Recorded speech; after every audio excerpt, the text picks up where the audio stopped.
The great hall of the Zerithian palace was silent. Alien Queen Lyris sat on her throne, her sharp eyes fixed on the large holographic screen in front of her. The war report had arrived minutes ago, and she had read the same sentence again and again, hoping it would change. But it never did. Captain Ethan Cross, presumed killed in action during the siege of Carthos. Her heart sank deeper each time she saw the words. Lyris was not only the ruler of her people, she was also the wife of the human captain. Their marriage had once shocked both the Zerithian Empire and the Human Alliance. But together they had proven that love and loyalty could bridge even the widest gaps between species. And now, he was gone. "Your Majesty," said Commander Varen, her most trusted guard, "the War Council awaits your word. Shall we prepare the official mourning?" Lyris closed her eyes for a moment. She wanted to scream. She wanted to tell them to search every corner of space. But the report had come from Human High Command itself, complete with sensor data, showing Ethan's ship breaking apart in the skies above Carthos. "Send my regrets to the Council," she said, her voice quiet but steady. "There will be no public statement today." Varen bowed and left, leaving Lyris alone in the great hall. She rose from the throne and walked toward the tall windows. The city stretched out below, bathed in the orange glow of the setting suns. It felt wrong to see beauty in this moment. Far away beyond the reach of the Empire and the Alliance, a different reality played out. Ethan Cross woke to the hiss of air recyclers and the faint hum of machinery. His head ached, and his body felt heavy. When he tried to sit up, pain flared in his side. Blinking, he looked around. The room was small and metallic, with smooth walls and no windows.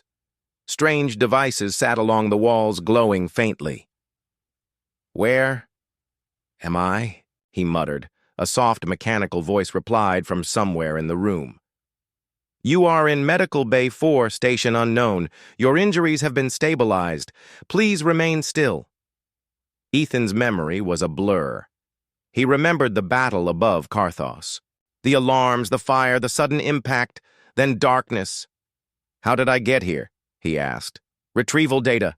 Classified," the voice answered. He frowned. "Classified? By who?" There was no answer. Pushing past the pain, Ethan swung his legs over the side of the bed. His boots were gone, but someone had placed a folded uniform on a nearby chair. Not his usual one. This was plain gray. No insignia, no markings. The medical station's doors slid open, but the corridor outside was empty. He stepped out, his footsteps echoing in the silence. The station felt abandoned. Yet the systems were still active. Lights flickered on as he passed, doors unlocked. For him, as if expecting his arrival, it was unsettling. He found a small mess hall, untouched plates of food sitting on the tables as if the crew had vanished mid-meal. Sitting at one of the tables, he tried to piece it together. If the battle destroyed his ship, someone must have pulled him out before it exploded. But why bring him here? Why not return him to human space? Or at least send word to Lyris? A thought crossed his mind. Maybe this wasn't a rescue. Maybe it was a prison. The station's voice spoke again. "You are advised to return to the medical bay." Ethan ignored it. Instead, he began searching for a communications room. If he could get a signal out, someone, anyone, might hear him. After a long walk through twisting corridors, he found it. The comms room was small, with a single terminal and an old transmitter. He sat down and tried to power it up, but the screen displayed a warning. "Transmission clearance required. Clearance denied," said the station voice. Ethan leaned back, frustrated. "Look, whoever you are, I'm not staying here forever. Either you tell me what's going on or I'll find out myself." The voice paused before replying. "You will understand in time. For now, you are safe here." Safe. That word did not comfort him. Still, he couldn't shake the feeling that someone had gone to great lengths to keep him alive. And whoever it was, they didn't want him to be found. Not yet. Meanwhile, back on Zarithia, Lyris dismissed her court for the evening. She walked alone through the gardens, remembering the first time she met Ethan. He had been a human envoy, then standing before her throne with a mix of courage and unease. "You look like you've walked into the wrong room," she had teased him. "Maybe I have," he had replied with a smile. "But I'll stay if you'll let me." She thought of that smile now, and it hurt to know she might never see it again. But in the far reaches of space, Ethan Cross was alive. And though he didn't know it yet, forces were moving. Forces that would soon reveal that his death was no accident. 3 months had passed since the news of Captain Ethan Cross's death. The Zarithian palace still moved with its usual rhythm, guards changing shifts, servants preparing meals, diplomats arriving with requests. But for Queen Lyris, the days felt colder. She had learned to keep her sorrow hidden. The people needed a strong ruler, not a grieving widow. But at night, when the palace was quiet, she would stand on her balcony and look at the stars, wondering if somewhere beyond them, Ethan still existed. In the Grand Council chamber, her advisors spoke about trade, territory, and the fragile ceasefire with the human alliance. She listened, nodded, and gave her orders. But deep inside, she felt a dull ache she could not shake. Commander Varen approached her after the meeting. "Your Majesty," he said carefully, "there are whispers. Some say you may seek a political marriage to strengthen the Empire's ties with the Alliance." Lyris's eyes hardened. "There will be no such thing. I will honor Ethan's memory, in my own way." Varen bowed and left, but the rumors would continue. Lyris knew it. Power always attracted speculation, and her marriage had been more than just a personal union. It had been a symbol. Far from the Empire, Ethan paced the empty corridors of the mysterious station. He had spent weeks exploring every deck, searching for answers. The place was massive, but deserted. No signs of life, no crew, no clear location in space. He had tried to map the station's layout, but certain sections were locked behind heavy doors. The automated voice refused to explain why. The food dispensers still worked. The air remained fresh, and his wounds had fully healed. Yet, he felt more trapped than ever. One day, while searching through a maintenance room, he found a damaged console. After hours of tinkering, he managed to bypass the station's security and access a partial star map. It showed his location, deep in uncharted space, far beyond the borders of any known faction. "How did I get here?" Ethan whispered to himself. He decided it was time to try the communications system again. Using the map's coordinates, he recalibrated the old transmitter and sent out a short, encrypted signal. "This is Captain Ethan Cross, requesting rescue." Coordinates attached. He didn't know if it would reach anyone, but if it did, it might bring help or danger. 3 days later, the station's sensors detected an incoming vessel. Ethan's heart raced. He went to the docking bay, half expecting to see human rescue ships, but instead, an old, patched-up freighter drifted in. Its hatch opened, and a small crew stepped out. 3 figures in worn armor, their alien features hidden under helmets.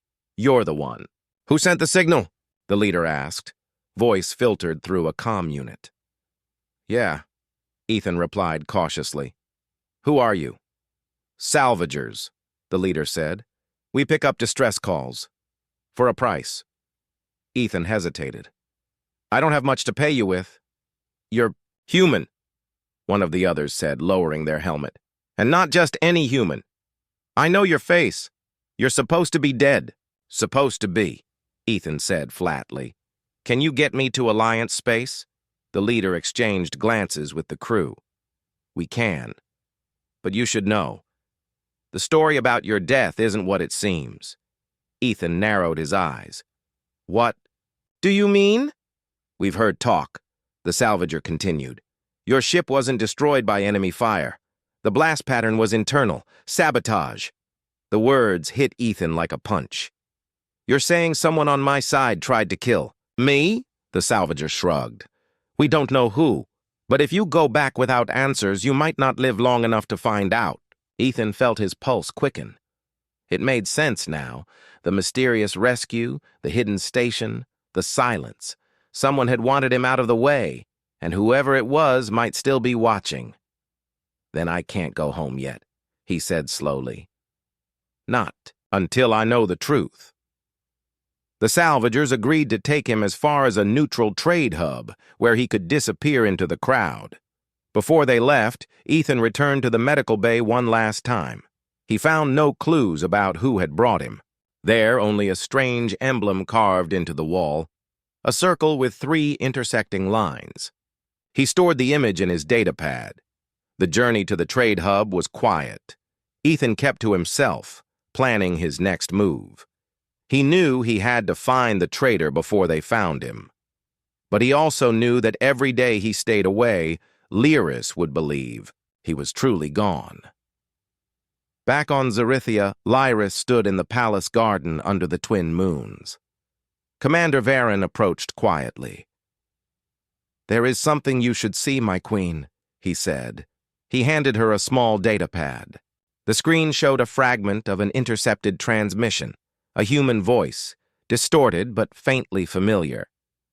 Lyris's breath caught. It was only a few words, broken by static. Captain Ethan, requesting rescue. Her heart pounded. Where? Did this come from? She asked. The origin point is unclear, Varen replied. It could be a trick or just a coincidence. The council advises caution. Lyris stared at the datapad, her mind racing. It could be false hope. But what if it wasn't? She turned away, hiding the flicker of emotion in her eyes. Continue monitoring all channels, she ordered. And don't tell the council about this yet.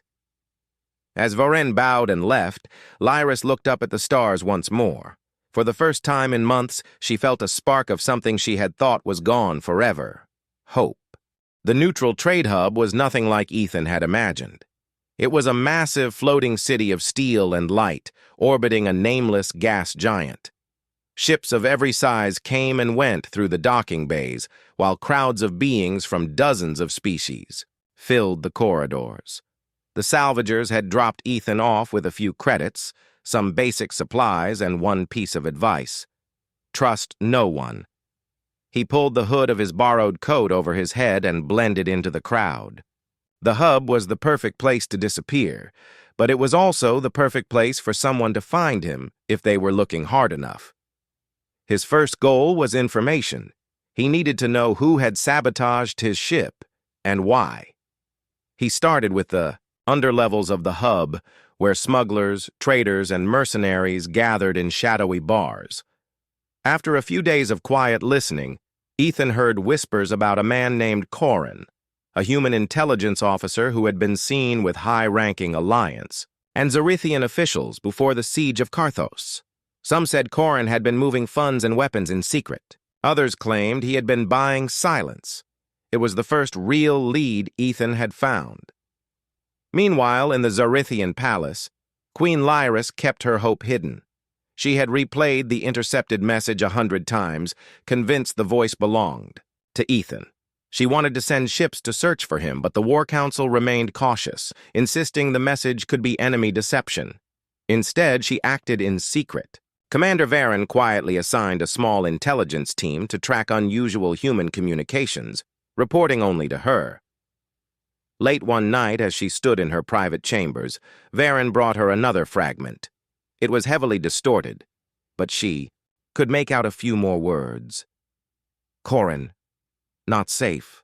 Trust no one. The name meant nothing to her, but she memorized it. If Ethan was alive and warning her, then this Corin might be the reason he had vanished. On the trade hub, Ethan finally caught sight of his target. Corin was sitting in a high-end lounge, surrounded by 2 armed bodyguards. His posture was relaxed, but his eyes scanned the room constantly. A man used to danger. Ethan couldn't approach directly. Instead, he waited, watching from the shadows. Hours later, when Corin left the lounge and headed toward the docking ring, Ethan followed, at a distance. The pursuit ended at a private hangar, where Corin boarded a sleek shuttle. Before the hatch closed, Ethan saw something that made his blood run cold.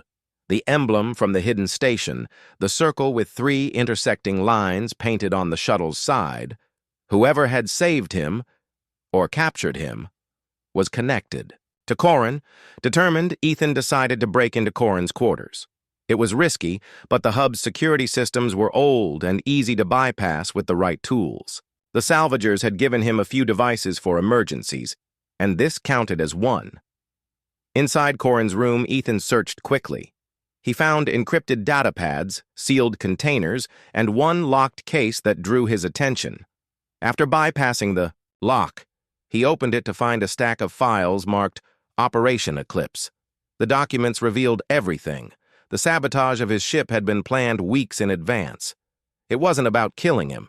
It was about removing him before a critical peace meeting between humans and Xerithians.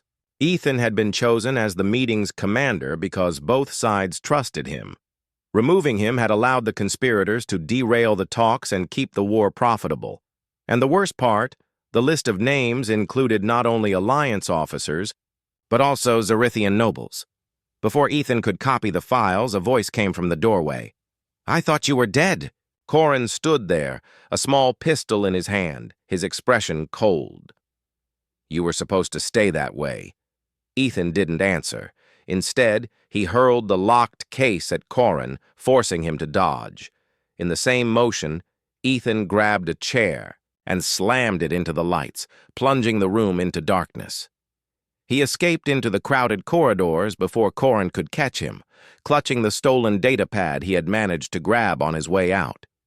Back on Xerithia, Lyris's hidden team intercepted another short transmission. This time it was clearer, evidence in hand. Eclipse. Danger on both sides. Varen brought it to her immediately. "My queen, if this is truly the captain, he may be in serious danger." Lyris's eyes hardened. "Prepare a ship. We're going to find him." But she knew she couldn't simply leave without explanation. The council would suspect something. She would need to act carefully, using the excuse of diplomatic travel to move her vessel toward the suspected signal source. On the trade hub, Ethan found a safe corner in a repair shop's back room and powered on the stolen datapad. The files were encrypted, but he had enough technical skill to start breaking them open. He didn't have much time. He knew Corin would be hunting him, and the longer he stayed on the hub, the greater the risk. Still, as he worked, one thought stayed in his mind: Lyris.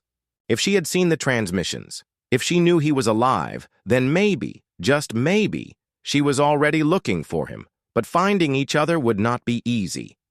The conspiracy he had uncovered was bigger than both of them, and if the names in the files were true, their enemies were not just hiding in the shadows. They were sitting in the highest seats of power.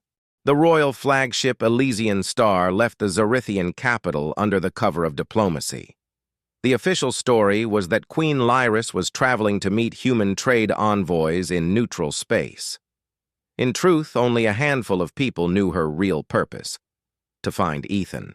Commander Varen stood at her side on the bridge. "We'll pass through 2 unmonitored sectors before reaching the last known coordinates from the intercepted signals," he said quietly. Lyris nodded. "Keep our presence off the public logs. I don't want either side knowing where we are." As the Elysian Star slipped into hyperspace, Lyris allowed herself a moment to imagine what she would say if she saw Ethan again. Part of her feared disappointment.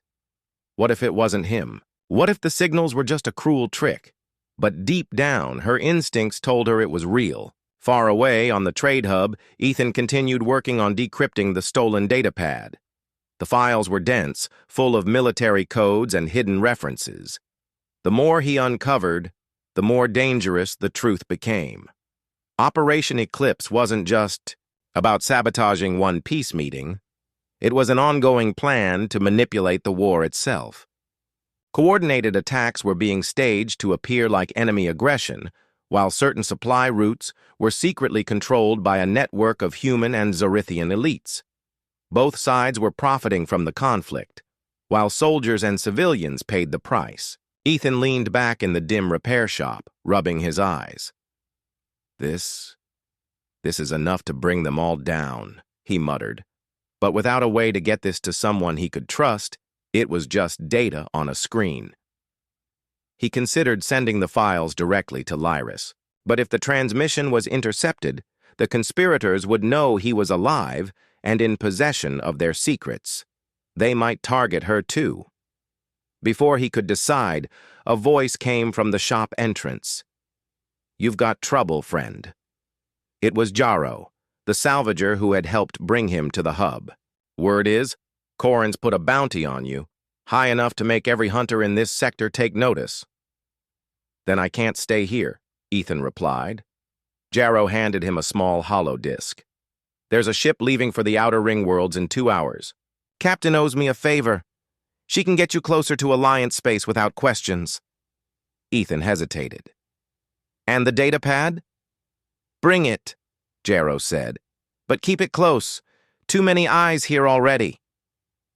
While Ethan prepared to leave, Corin was meeting with an unknown figure in a shadowy comms room. The other person's face was hidden by distortion, but their voice was calm. "The captain cannot be allowed to deliver those files. If he does, Eclipse collapses." "I'm already on it," Corin replied. "He won't make it off the hub." As Ethan made his way toward the docking bay, he noticed more security patrols than usual. His instincts screamed that the net was closing in. On the Elysian Star, Lyris's ship exited hyperspace near the edge of a quiet system. Varen approached with a data pad. "We've picked up a coded distress beacon, human origin. It's faint, but it's moving, likely aboard a small vessel leaving the trade hub." Lyris's heart jumped. "Intercept course," she ordered. Meanwhile, Ethan boarded the freighter arranged by Jaro. The captain, a sharp-eyed woman named Kessa, didn't ask questions. "You pay in advance. We keep you alive," she said simply. As the freighter undocked, Ethan finally allowed himself to relax, but only for a moment. His relief vanished when the ship's sensors picked up an incoming vessel on a direct intercept. "Pursuer?" Ethan asked. Kessa checked the display. "Shuttle class. Fast. They'll be in range in minutes." Ethan's gut told him it was Corin. "Can you lose them?" "Maybe," Kessa said, already pushing the engines. The chase spilled into the asteroid belt surrounding the system. Debris spun in every direction as the freighter weaved between rocks, trying to shake the shuttle. On the Elysian Star, Lyris's crew detected the same pursuit. Varen glanced at her.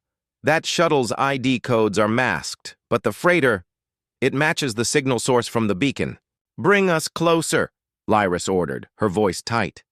In the asteroid belt, the shuttle fired warning shots, forcing Kessa to dive hard to port. Ethan gripped the datapad, knowing if he lost it now, everything was over. Just as the shuttle prepared to fire again, a massive shadow passed overhead. The Elysian Star emerged from hyperspace directly between the freighter and the shuttle. Ethan froze. He recognized the ship instantly. It was Lyris's flagship. The shuttle turned to flee, but the Elysian Star's forward batteries fired, disabling its engines. On the freighter's comms, a voice came through. "This is Queen Lyris of Zorithia. Identify yourself."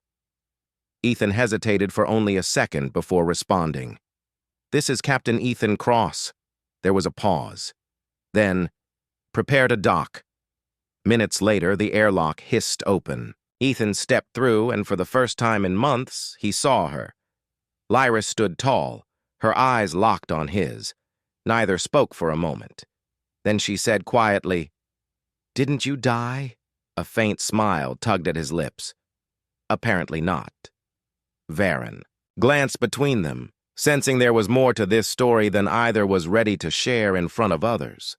"We need to talk," Ethan said, holding up the datapad. "And we need to move fast. The truth behind my death, it's bigger than either of us thought." Lyris nodded once. "Then we'll face it together." The private meeting chamber aboard the Elysian Star was silent except for the low hum of the ship's engines. Ethan sat across from Lyris at a round table, the datapad resting between them. Commander Varen stood near the door, his eyes scanning the room as if expecting enemies to appear at any moment. Lyris had not looked away from Ethan since they sat down. Her gaze was sharp, but filled with something deeper. Relief, disbelief, and a quiet anger at the months they had lost. "Start from the beginning," she said softly. Ethan took a deep breath. "My ship wasn't destroyed by enemy fire. It was sabotaged from the inside. The explosion was meant to make it look like I died in battle. Before the ship went down, someone pulled me out. I woke up in a station far beyond known space.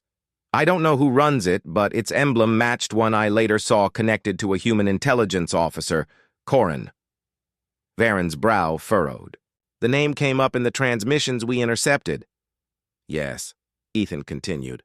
"Corin is part of something called Operation Eclipse. It's not just sabotage.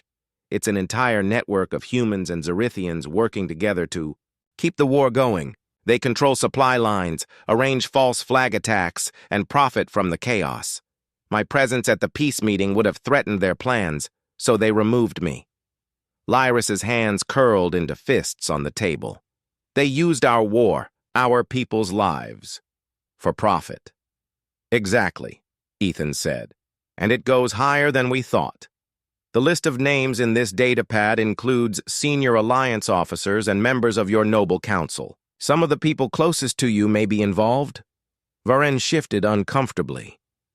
"If that's true, then we can't just expose this without proof the public will trust." Ethan tapped the datapad. "The files are encrypted, but I've already broken part of it. The rest needs more time and a secure place to work, but we can't send this over comms. They'll intercept it. We need to take it straight to someone who can act on it without tipping off the conspirators." Lyris leaned back, thinking. "The only ones with that kind of reach are the Joint War Council. But if even one of them is involved presenting, the evidence in person could be a death sentence." "I know," Ethan said, "but there's another way. There's a communications relay deep in neutral space. It's old, forgotten by most factions but still linked to secure channels, used during the first human-Zerithian contact. If we can get there, we can broadcast the evidence to every major network at once. They won't be able to bury it." Varen nodded slowly. "But the moment they realize you're alive and moving toward that relay, they'll throw everything. They have it stopping you." Ethan looked at Lyris. "I've been running from them for months. I'm done running. If we move fast, we can end this before they even understand what's happening." Lyris studied him for a long moment. "Then we'll move fast, but not without protection.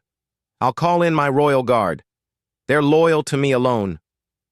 Over the next few hours, the Elysian Star altered its course toward the relay, taking a winding path to avoid known patrol routes. Lyris stayed on the bridge, giving quiet orders while Ethan worked with Varen to break more of the datapad's encryption. Each decrypted file brought more shocking details. Orders signed by respected commanders, financial transactions hidden, in trade agreements and records of attacks staged to push both factions toward war. Late in the night cycle, Ethan and Lyris found themselves alone on the observation deck. Stars stretched endlessly before them, cold and silent. "I thought you were gone," she said quietly. "I grieved you every day." He looked at her, his voice low. "I thought I'd never see you again either, but what kept me going was knowing that if I made it back, I'd fight to end the war we both bled for." Lyris's expression softened. "Then let's make sure neither of us has to grieve again." Before dawn cycle, an alert came from the helm. Multiple ships were approaching. Fast from behind, Varen's voice was urgent. "Ident code scrambled, but their formation is tight. They're hunting us." Lyris's jaw tightened. Eclipse. Ethan moved to the tactical display. They must have tracked me from the trade hub. If they catch us here, they'll destroy the data pad and any chance we have. Varen spoke quickly. We can't outrun them for long, but we can hide. There's a dense nebula ahead. Sensors won't work inside. For them or us. Do it, Lyris ordered.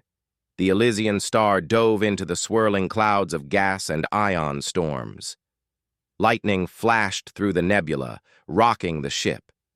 Behind them, the pursuing vessels followed, their weapons firing blindly into the haze. Ethan worked with the crew to deploy false sensor beacons, scattering them in different directions. The pursuing ships split up to chase the false readings, giving the Elysian star a slim chance to slip away. But as the ship neared the nebula's edge, another vessel appeared, smaller, faster, and directly in their path. Its hull bore the same emblem Ethan had seen on the station and Corrin's shuttle.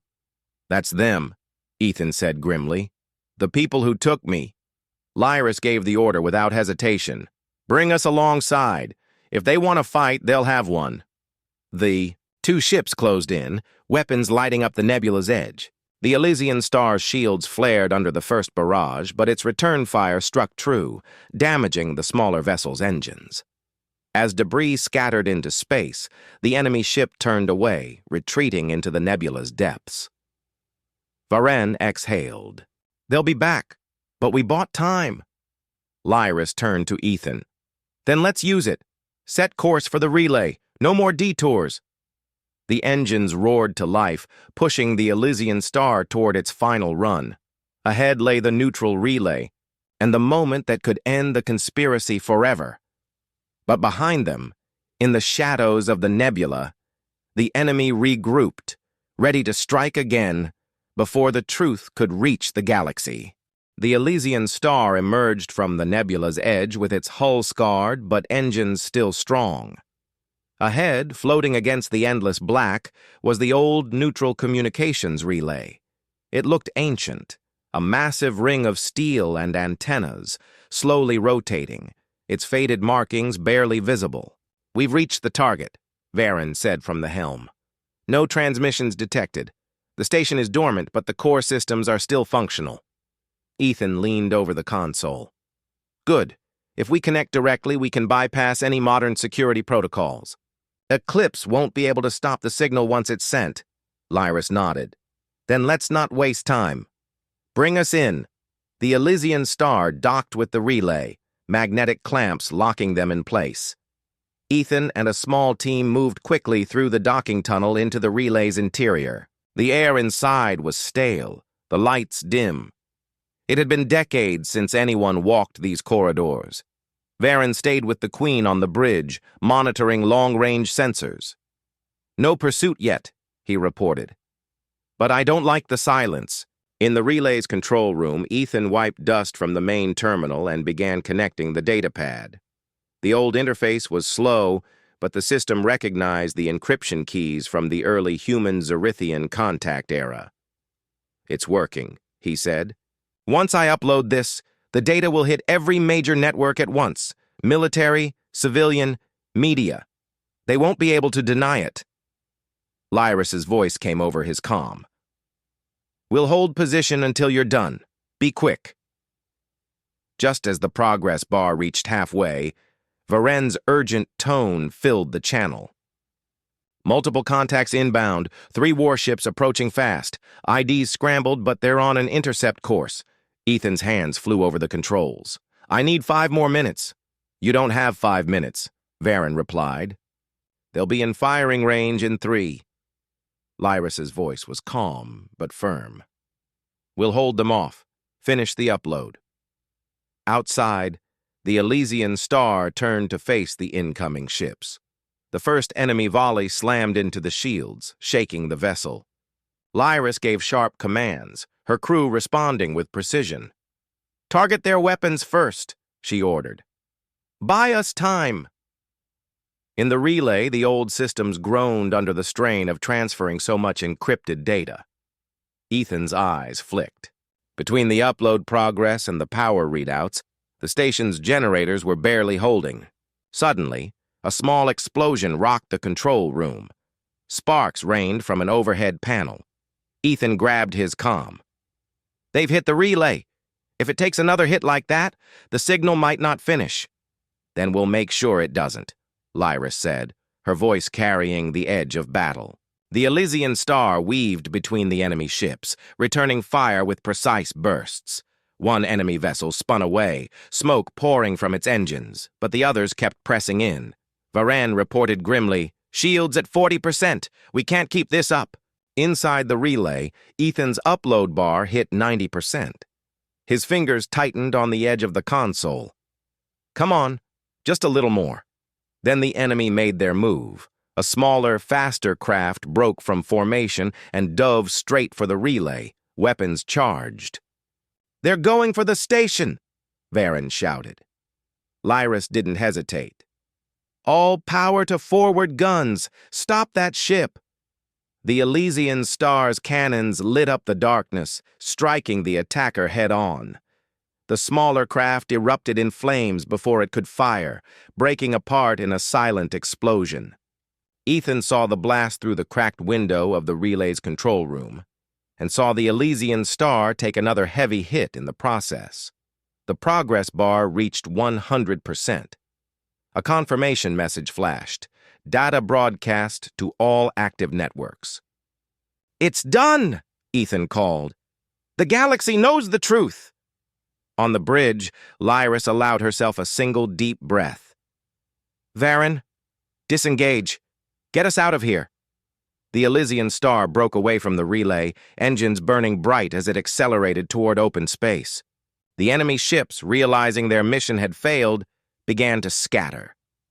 As the last of the enemy retreated, Ethan returned to the ship, carrying the now empty data pad.